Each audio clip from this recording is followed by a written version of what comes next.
Livro Paramahansa Yogananda, a autobiografia de um yogi contemporâneo. Capítulo 4. Minha fuga interrompida rumo ao Himalaia.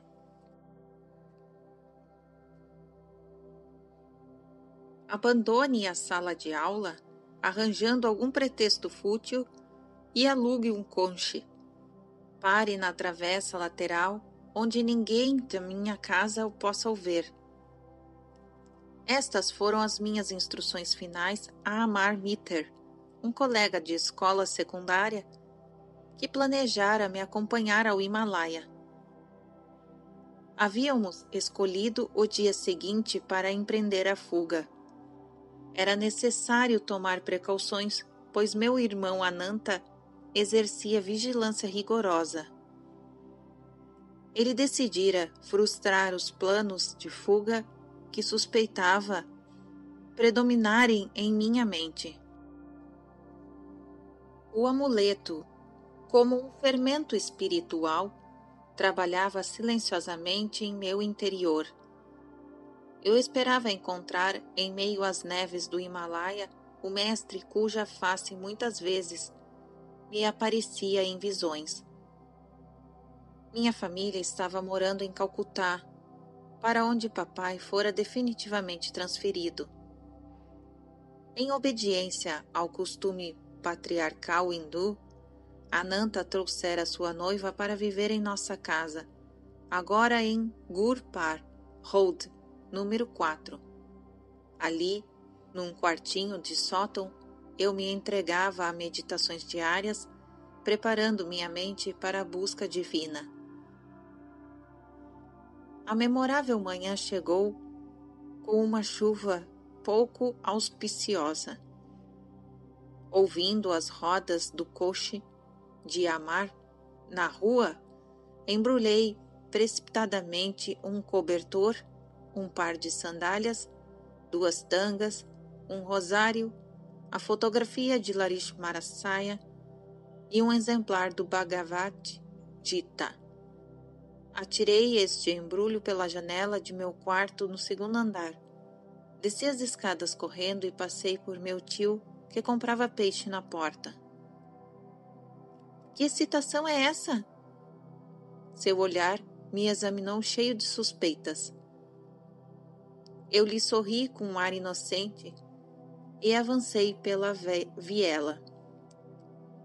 Apanhando meu embrulho, reuni-me a Amar, com a cautela de um conspirador. Dirigimo-nos para Chandni Shank, zona comercial da cidade. Durante meses, havíamos economizado o dinheiro do nosso lanche para comprar roupas inglesas. Sabendo que meu esperto irmão desempenharia facilmente o papel de detetive, pensamos iludi-lo disfarçados em trajes europeus. Em nosso caminho para a estação, detivemo-nos a fim de que a nós se reunisse meu primo, Jotin Ghosh, a quem eu chamava de Jatinda. Era um novo convertido suspirando por um guru no Himalaia. Preparamos sua roupa e ele a vestiu. Ótima camuflagem, pensávamos esperançosos. Uma grande euforia dominava nossos corações. Agora só nos faltam sapatos de lona.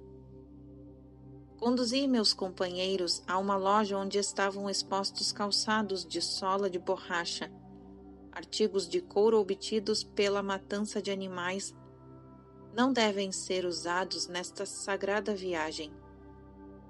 Detive-me na rua para remover a capa de couro de meu Bhagavad Gita e as correias de couro de meu sola top, capacete, de manufatura inglesa.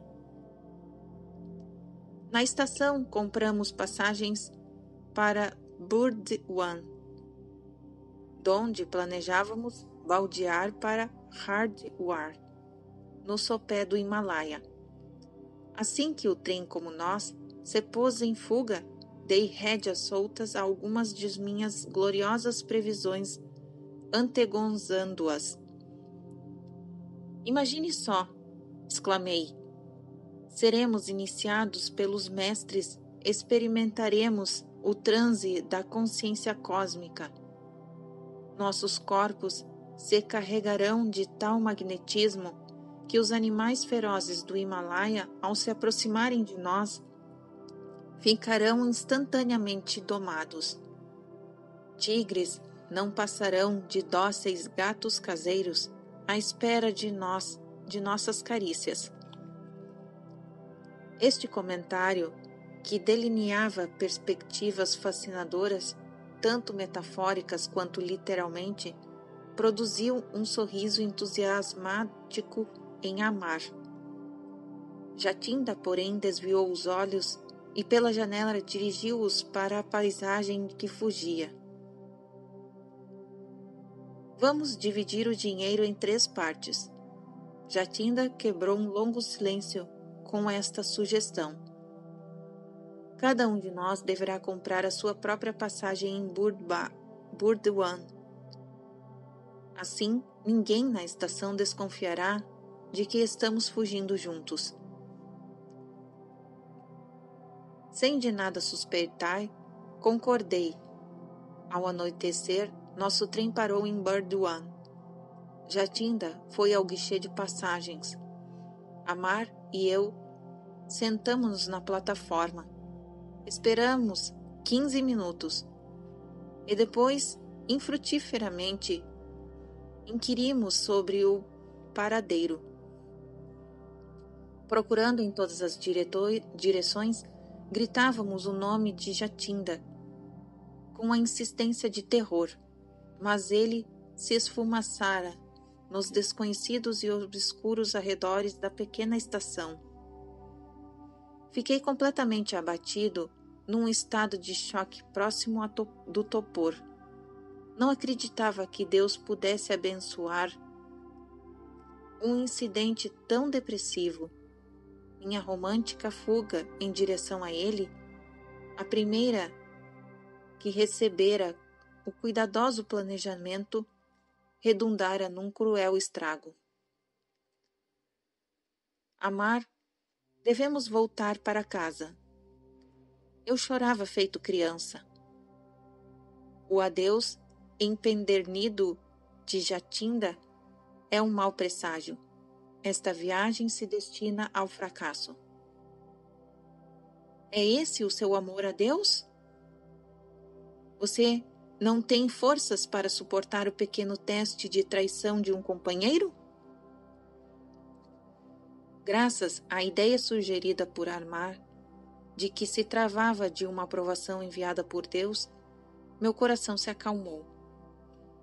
Logo, nos refizemos com os famosos doces de Burdwan. Sitat Bet Rog, manjar, para a deusa, e Motshur, pepitas de pérolas doces. Horas depois tomamos o trem para Hardwar, em Bareilly, fazendo a baldeação no dia imediato a Moghrul Serai. Discutimos um assunto vital enquanto esperávamos na plataforma. Amar, poderemos em breve ser interrogados pelos funcionários da estrada de ferro. Não estou subestimando a argúcia de meu irmão. Aconteça o que acontecer, não direi uma só mentira. Só lhe peço, Macunda, que não fale. Não ria e não faça um gesto enquanto eu falar. Neste momento, um funcionário europeu da estação se aproximou-se de mim. Ele agitava um telegrama cujo conteúdo adivinhei imediatamente. Estão fugindo de casa inconformados? Não. Fiquei satisfeito por ele haver escolhido palavras que me permitiram dar-lhe esta resposta enfática. Não era a inconformidade, mas a divina melancolia a responsável por meu comportamento nada convencional. O funcionário voltou-se então para Amar. O duelo de inteligência e subtileza que sustentaram dificilmente me permitiu manter a estoica gravidade aconselhada. Onde está o terceiro jovem?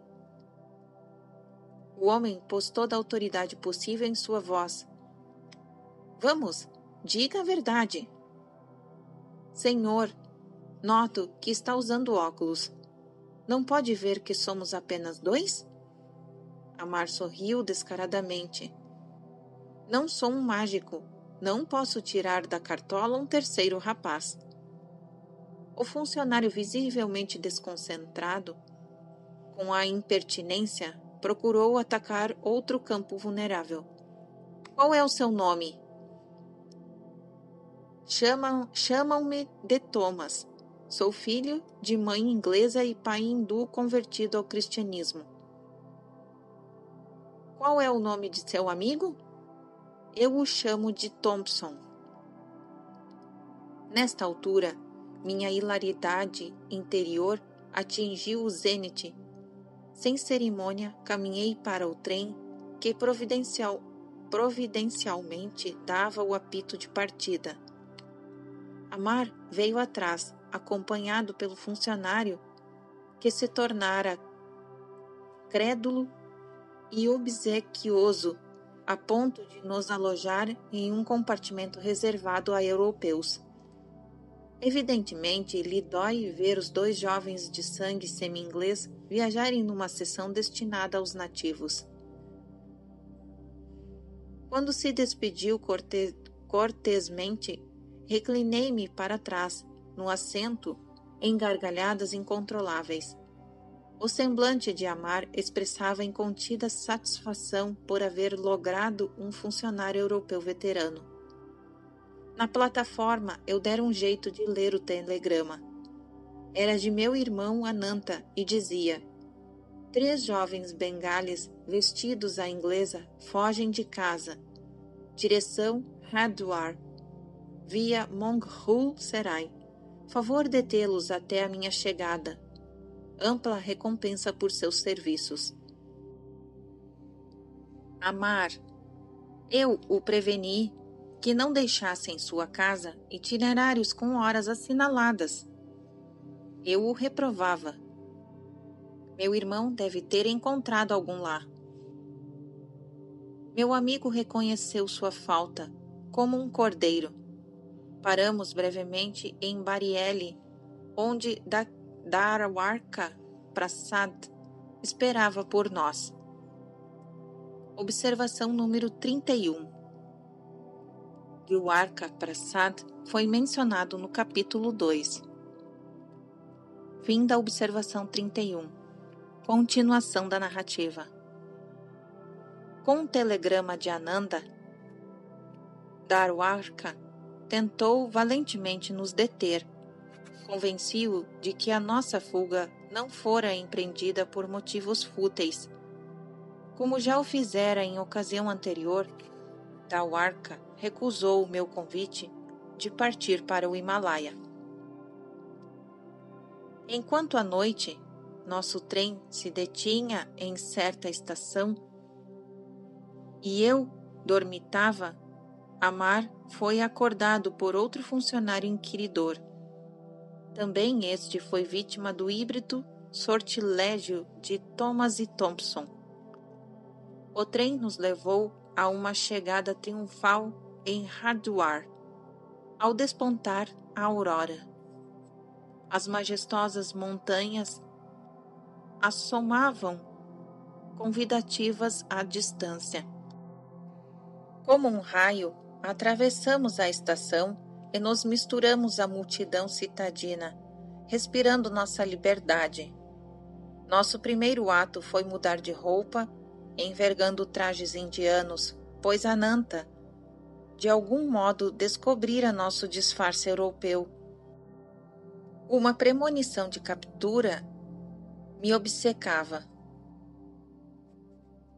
Reconhecendo que seria prudente partir de Hardwar sem demora, compramos passagens para prosseguir em direção ao norte, até Rishikesh,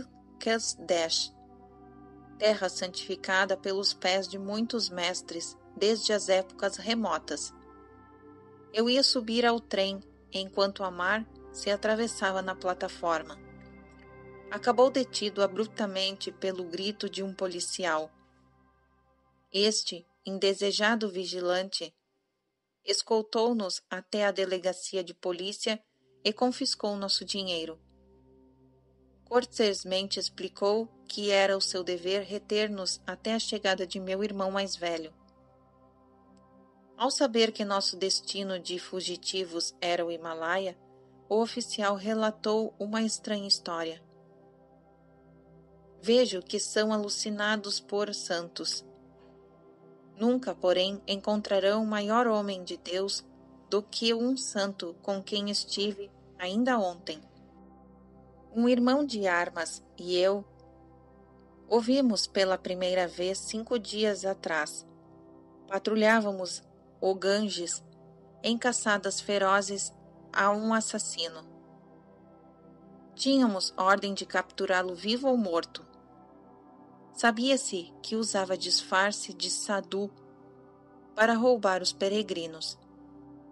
Pouca distância de nós, descobrimos uma figura cujos sinais coincidiram com a descrição do criminoso. Ele não tomou conhecimento de nossa ordem de alto. Corremos para subjugá-lo. Ao chegar por trás dele, brandi minha machadinha com tremenda força. O braço direito do homem foi quase completamente decepado. Sem proferir um grito ou olhar sequer a horrorosa ferida, o desconhecido continuou para o nosso assombro. Em seu passo veloz, quando saltamos à sua frente, ele disse em voz mansa: "Não sou o assassino que procuram."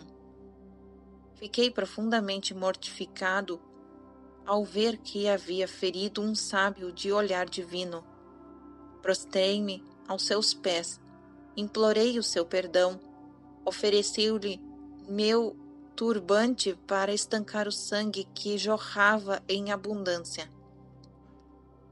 Filho, foi um engano compreensível de sua parte. O santo olhou-me com bondade. Siga o seu caminho e não se reprove. A Mãe Divina toma conta de mim. Ele agarrou o braço pendente, apertou-o em seu lugar junto com o ombro. E maravilha! O ombro aderiu e o sangue parou de jorrar. Volte dentro de 3 dias e me verá completamente curado ali, sob aquela árvore. Assim, não sentirá mais remorsos. Ontem meu companheiro e eu fomos ansiosamente ao lugar designado. O sadhu achava-se ali e permitiu-nos examinar o seu braço. Nenhuma cicatriz era visível, nem qualquer vestígio de ferimento.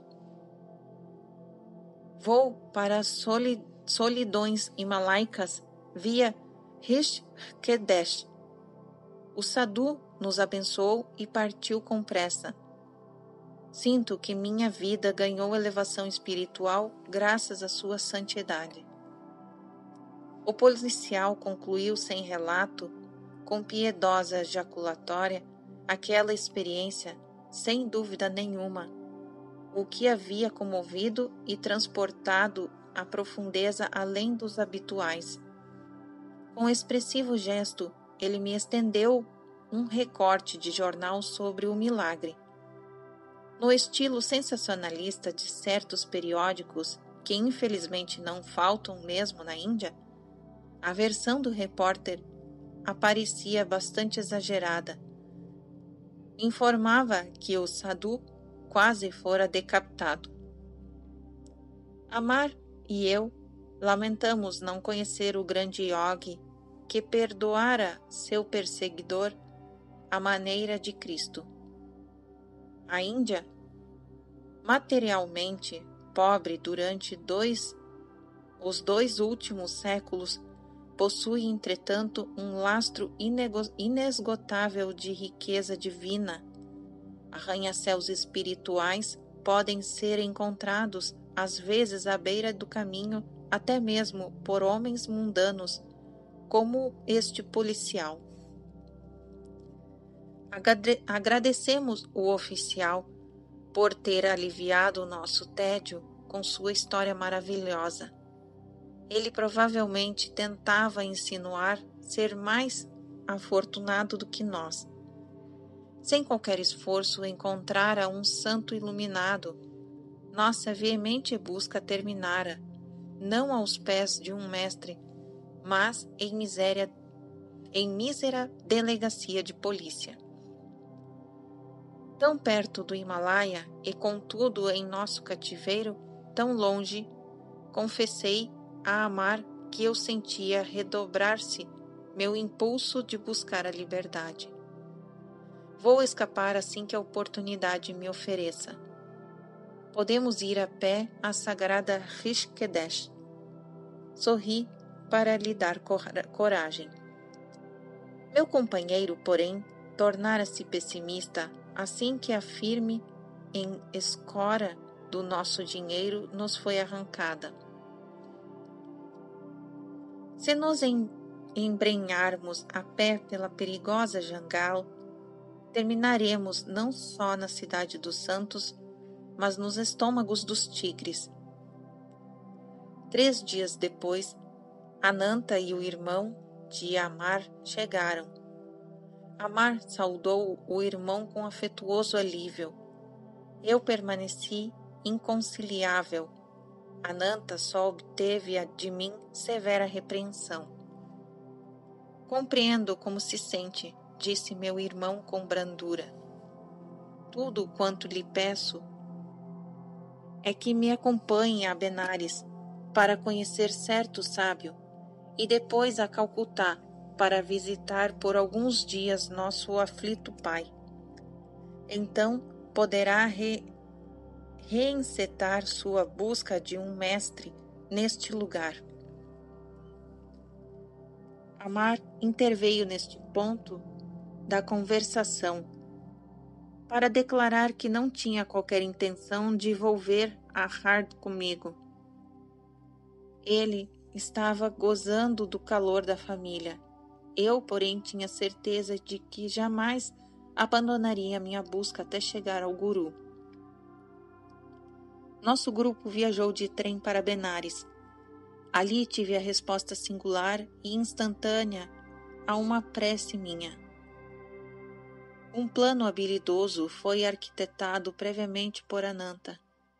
Antes de ir ao meu encontro em Hardwar, ele se detivera em Benares para pedir a uma autoridade em matéria de escrituras sagradas a concessão de uma entrevista mais tarde, quando voltasse comigo. O erudito e seu filho prometeram a Ananta que tentariam dissuadir-me de vir a ser um Sanyasi. Observação número 32.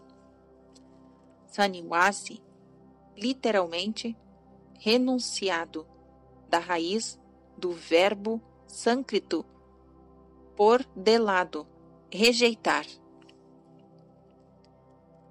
Ananta levou-me a essa casa. O filho de um jovem, de maneiras exageradas, cumprimentou-me no pátio. A seguir, empenhou-se em longo discurso filosófico. Pretendendo conhecer por clarividência meu futuro, queria lançar ao descrédito minha ideia de seguir a vida monástica. Você terá dissabores constantes e nunca achará Deus se insistir em desertar de suas responsabilidades ordinárias. Não pode queimar seu passaporte do karma, fugindo às experiências no mundo. Observação número 33. Karma, efeitos de ações passadas nestas vidas ou em outras existências anteriores, no sânscrito Kri, fazer. Fim da observação número 33. Continuação da narrativa. Palavras imortais do Bhagavad Gita subiram aos meus lábios em resposta. Até mesmo alguém como o pior dos karmas, se em mim medita sem pausa, queima os efeitos de suas más ações. Observação número 34. Veremos isso nos capítulos 30 e 31. Continuação da narrativa. Transformando-se em um ser de alma excessa e atinge em breve a imorredoura paz, tem certeza disso? O devoto que confia em mim jamais perece. Os prognósticos forçados do jovem não abalaram minha confiança. Com todo o fervor de meu coração, orei a Deus silenciosamente. Por favor, tira-me desse embaraço e responda-me aqui mesmo, se tu desejas que eu leve uma vida de renúncia ou a de um homem mundano. Notei um sadhu de nobre aparência, além dos limites da propriedade do erudito. Evidentemente, ouvira algo de animada conversação entre mim e o pretenso clarividente, pois o desconhecido me chamou a seu lado. Um imenso poder fluía de seus olhos tranquilos. Filho, não dê atenção a esse ignorante. Em resposta à sua prece, o Senhor me encarrega de lhe assegurar que seu caminho nesta vida é unicamente o da renúncia. Com espanto e gratidão, sorri feliz ao receber esta mensagem decisiva. Afaste-se desse homem. O ignorante chamava por mim no pátio. Meu santo guia levantou a mão para me abençoar e afastou-se lentamente. Este sadhu é como você, um doido varrido.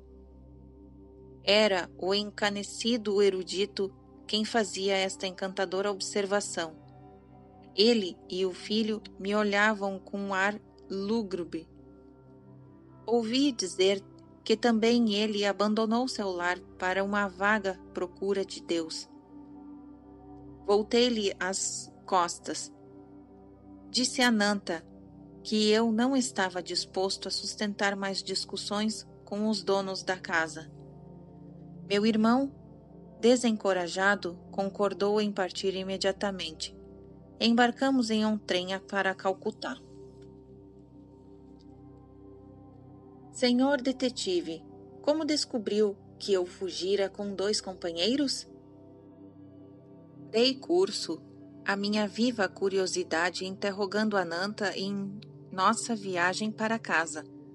Ele sorriu maliciosamente. Em sua escola, descobri que Amar deixara a sala de aula sem regressar. Na manhã seguinte, fui à casa dele e achei um itinerário de trens com horários assinalados. O pai de Amar estava de saída e dizia ao cocheiro: meu filho não irá à escola comigo esta manhã. Ele desapareceu. Respondia o empregado. Ouvi um cocheiro, meu colega, dizer que seu filho e 2 companheiros vestidos com trajes europeus tomaram o trem para a estação de Howrah e presentearam com sapatos de couro o condutor dos cavalos. Assim, obtive 3 pistas: o horário, o trio de rapazes e a roupa inglesa. Eu ouvi as revelações de Ananta como um misto de bom humor e de vergonha, que mal endereçava fora nossa generosidade para com o cocheiro. Naturalmente, corri ao telégrafo para enviar mensagens aos chefes da estação em todas as cidades que Amar assinalara o horário de trens. Ele havia sublinhado Bariele. Telegrafei a seu amigo Dwarka, lá residente. Procedendo a um inquérito em nossa vizinhança, em Calcutá, soube que o primo Jatinda estivera ausente uma noite, mas voltara para casa na manhã seguinte, vestindo a roupa europeia. Convidei-o para sair a jantar comigo. Aceitou, desarmado por minha atitude amigável. No caminho, levei-o sem que suspeitasse a delegacia de polícia. Jatinda foi cercado por diversos policiais que eu previamente escolhera por seus aspectos ferozes. Sob aqueles olhares ameaçadores, nosso primo concordou em explicar sua misteriosa conduta. Parti para o Himalaia, mentalmente boiando num mar de alegria. Vibrava inspirado diante de uma perspectiva de encontrar os mestres. Mas quando Mukunda disse, durante nosso êxtase nas cavernas do Himalaia, os tigres ficarão fascinados e sentarão à nossa volta como gatinhos mansos, minha efervescência gelou. Gotículas de suor brotaram em minha testa. E se não for assim, pensei.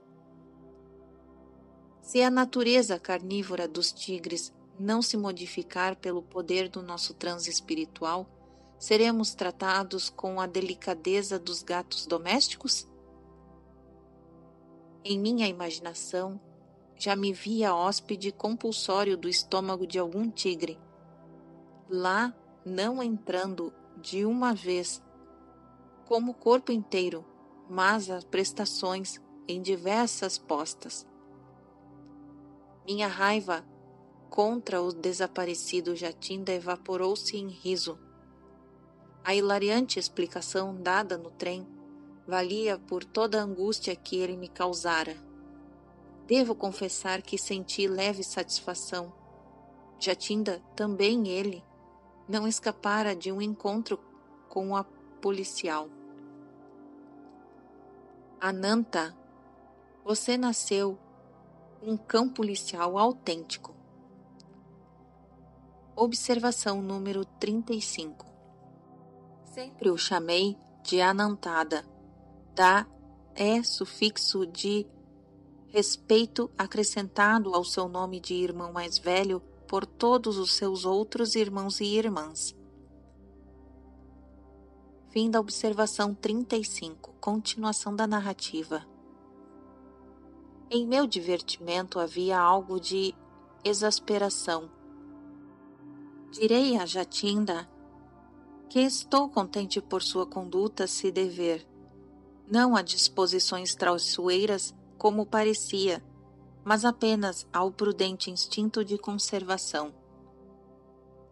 Em nosso lar em Calcutá, papai, eternecidamente comovido, suplicou-me conter meus pés errantes, pelo menos até completar os estudos secundários. Durante minha ausência, ele carinhosamente amadurecera um plano contratando um santo versado nas escrituras, Swami Kebalananda, para vir com regularidade à nossa casa. Observação número 36. Na época de nosso encontro, Kebalananda ainda não havia ingressado na ordem de Swami, e seu nome mais conhecido era Shastri Masaya. Para evitar confusão com o nome de Larish Marasaya e do mestre Marasaya, veremos no capítulo 9, quando me refiro ao meu professor particular de sânscrito, uso seu último nome, o monástico de Swami Kebalananda.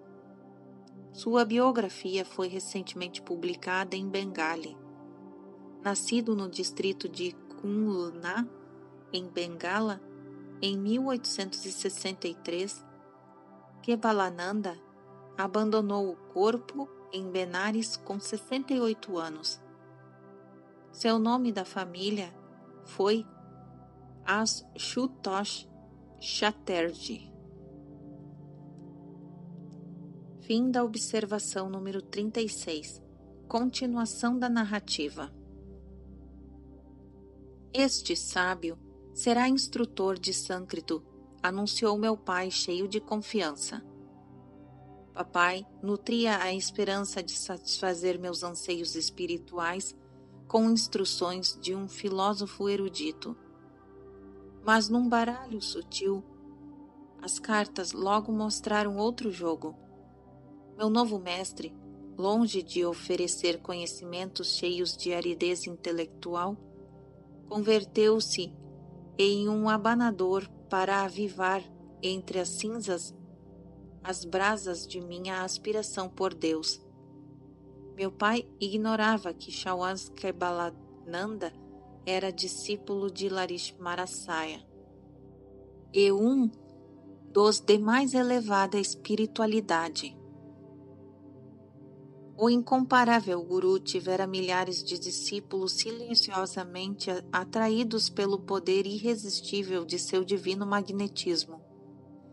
Eu soube mais tarde que Larishmarasaya muitas vezes definira Kebalananda como um rishi, ou sábio iluminado. O rosto famoso de meu instrutor tinha por moldura barba e cabeleira abundantemente encaracoladas. Seus negros olhos abriam-se sinceros, com transparência de um olhar de criança.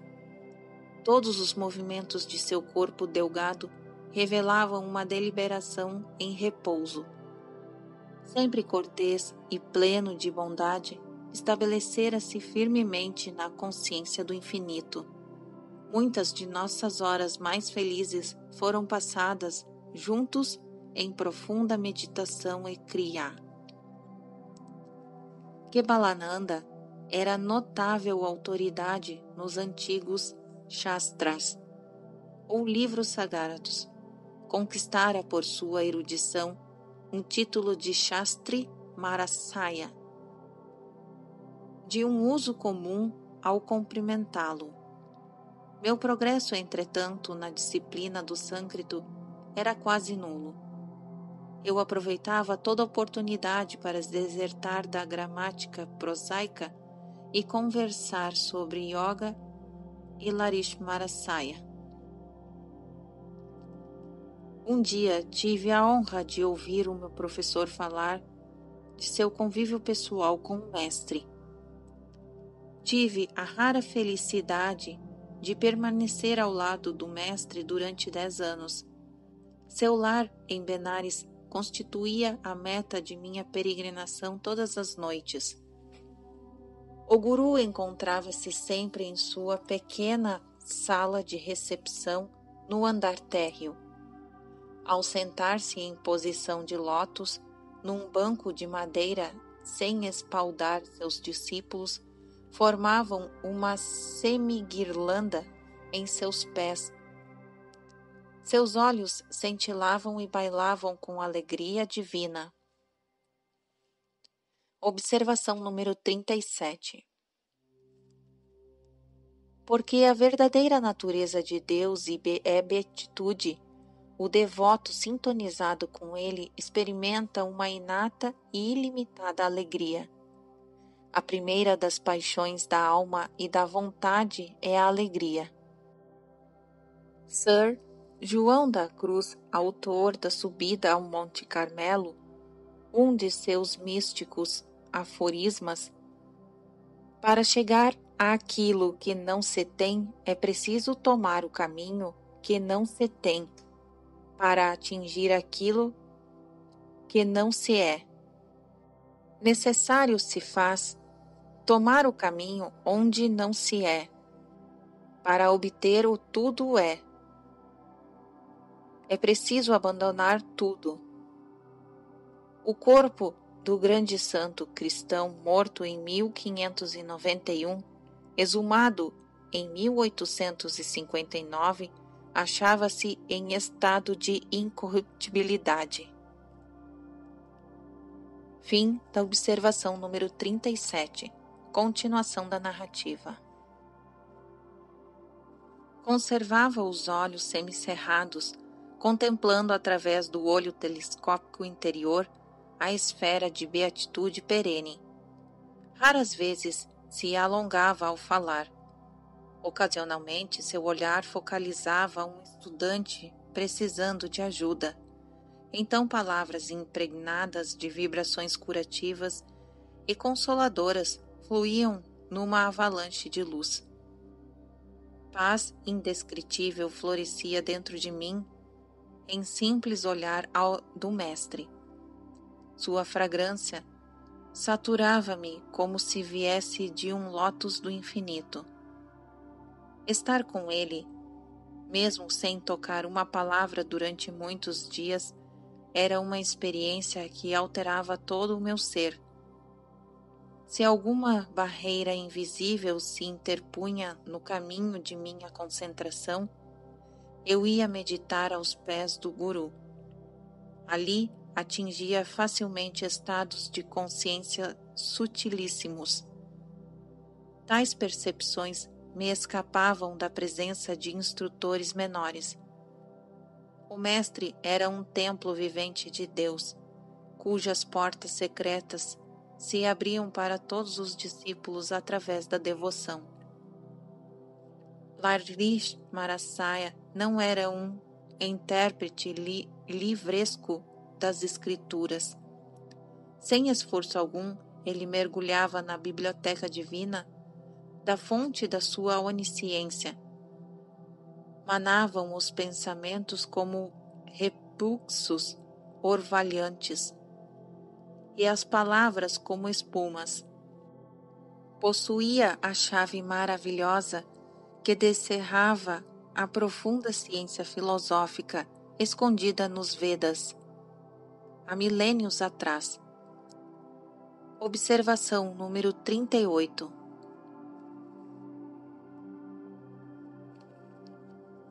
Dos 4 antigos Vedas subsistem cerca de 100 livros canônicos. Emerson, em seu diário, rendeu este tributo ao pensamento védico. Ele é sublime como o calor e a noite, e um oceano sem pulsação. Contém todos os sentimentos religiosos, todas as grandes éticas que gozam da intimidade de cada espírito poético e nobre, alternativamente.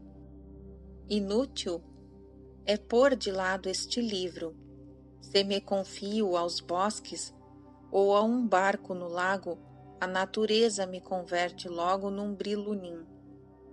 Pobreza eterna, equilíbrio perpétuo, poder insondável, silêncio imperturbável. Este é o credo da natureza. Paz, ela me diz, e pureza e abandono absoluto, estas panaceias expiram todo o pecado e o conduzem à beatitude dos 8 deuses. Fim da observação 38. Continuação da narrativa. Se lhe pediam que explicasse os diferentes planos de consciência mencionados nos textos arcaicos, acedia sorrindo. Atingirei esses estados e simultaneamente lhes direi o que estou percebendo. Era, assim, diametralmente oposto aos professores que aprendem as escrituras de memória e depois explicam abstrações das quais não têm experiência. Por favor, explique os versículos sagrados à medida que o significado deles lhe ocorrer. O taciturno guru costumava dar esta ordem a um discípulo próximo: guiarei seus pensamentos para que faça a interpretação correta. Desta maneira, muitas das percepções de Larismarasaya vieram a ser registradas, acrescidas de volumosos comentários feitos por vários estudantes. O mestre jamais ensinou a acreditar servilmente. Palavras são apenas conchas, dizia ele. Adquira a convicção da presença de Deus através do seu próprio contato com a beatitude ao meditar. Fosse qual fosse o problema do discípulo, o guru aconselhava Kriya Yoga como solução. A chave de yoga não perderá sua eficiência quando eu não mais estiver presente no corpo para guiar meus discípulos. É uma técnica que não pode ser encadernada, arquivada e esquecida à maneira das inspirações teóricas. Constituem-se em pausas na senda de libertação através de Kriya, cujos poderes residem em sua prática.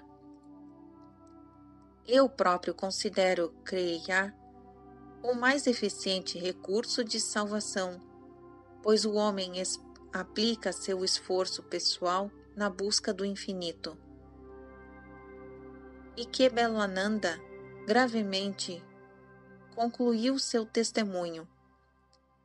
Por meio de seu uso, o Deus onipotente, oculto em todos os homens, tornou-se uma encarnação visível em Larish Marasaya e em certo número de seus discípulos.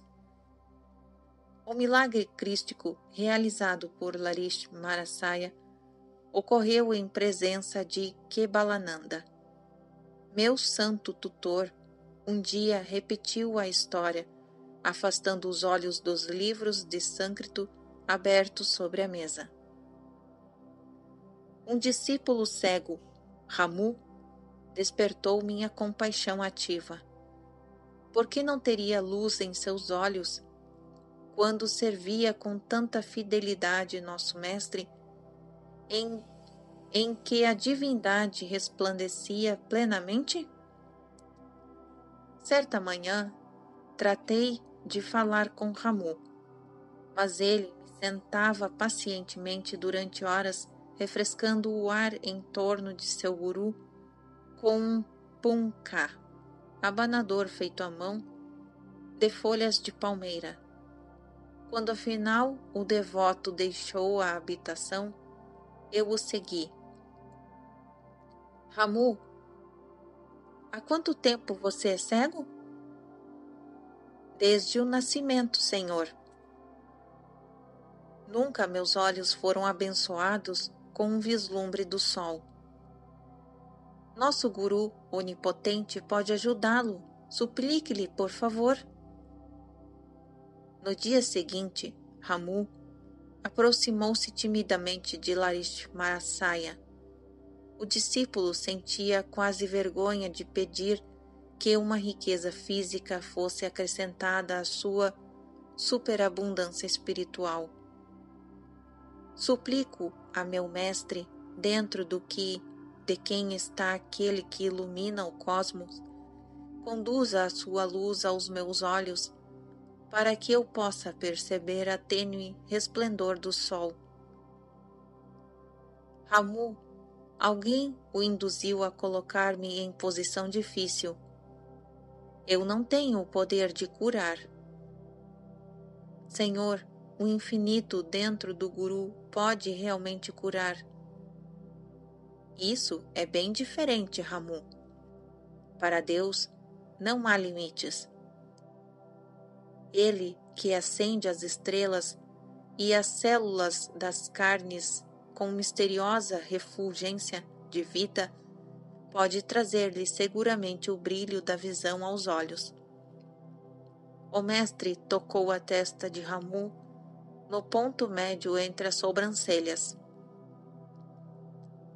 Observação número 39. Sede do olho espiritual. Ao morrer, a consciência do homem é atraída para este ponto sagrado, como o demonstram os olhos, erguidos para cima dos mortos. Fim da observação 39. Continuação da narrativa. Conserve sua mente concentrada aí e cante com frequência o nome do profeta Ramá durante 7 dias. O esplendor do sol terá uma aurora especial para você. Observação número 40. Ramá, principal figura sagrada de Ramayana, a epopeia sânscrita. Fim da observação número 40. Continuação da narrativa. De fato, ao findar a semana aconteceu. Pela primeira vez em sua vida, Ramu contemplou a bela face da natureza. Deus onisciente havia, sem erro, induzido o discípulo a repetir com fé o nome de Rama, e por ele adorado acima de todos os santos. A fé de Ramu era o solo devocional já arado, onde germinou a poderosa semente da cura permanente lançada por seu guru. Kebalananda guardou silêncio por um momento e depois prestou um novo tributo a seu guru. Era evidente em todos os milagres realizados por Larismarasaya que ele jamais consentia ao ego considerar-se a força casual. Observação número 41. O princípio do ego, Ahankara, literalmente eu faço, é a raiz do dualismo ou da aparente separação entre o homem e seu Criador. Ahankara coloca os seres humanos sob o domínio de Maya, ilusão cósmica. O que é subjetivo, ego, apresentar-se falsamente como objetivo. As criaturas supõem que são as criadoras. Veremos no capítulo 5 e 30. Nada do que faço sou eu quem faz. Assim pensará quem se atém às verdades das verdades. Sempre seguro de que este é o mundo dos sentidos que brincam com as sensações. Realmente, vê quem percebe que os trabalhos são praxes do mundo na natureza para exercício da alma. Quem, apesar de agir, não é o agente. Embora eu seja sem nascimento e sem morte indestrutível, o Senhor de todas as coisas vivas, nem por isso deixo pelo poder de Maya, pela magia que imprimo às flutuantes formas da natureza, a vastidão primeva de nascer e morrer e tornar a nascer. Difícil é ultrapassar o véu divino das várias aparências que me escondem. Contudo, os que me adoram o transpassam para chegar além. Bhagavad Gita. Fim da observação número 41. Continuação da narrativa. Por sua perfeita submissão ao supremo poder de curar, o mestre permitia que este fluísse livremente através de si. Os numerosos corpos que foram espetacularmente curados através de Larismarasaya tiveram um dia de alimentar as fogueiras de cremação.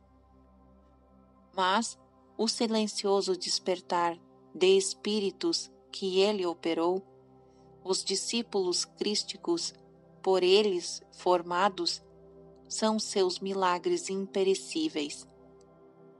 Não cheguei a ser um erudito em sânscrito. Kebalananda me ensinou uma sintaxe mais divina.